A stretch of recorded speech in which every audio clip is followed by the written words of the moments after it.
విద్యార్థులు చదువుతో పాటు క్రీడలపైన ఆసక్తి పెంచుకోవాలని ఎమ్మెల్యే తలసాని శ్రీనివాస్ యాదవ్ సూచించారు. అమీర్పేట్ ధరంకరం రోడ్లోని మున్సిపల్ గ్రౌండ్లో తలసాని శంకర్ యాదవ్ ద్వితీయ స్మారక క్రికెట్ టోర్నమెంట్ను ఆయన ప్రారంభించారు.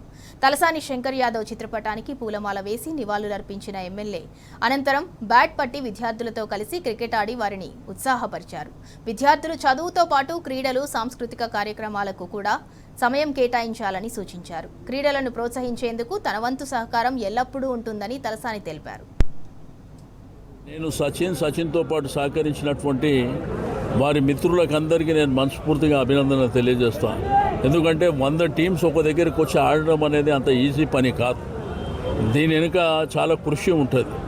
ఒక 2-3 మంత్స్ నుంచి దీన్ని ప్రిపరేషన్ చేసుకోవాలి.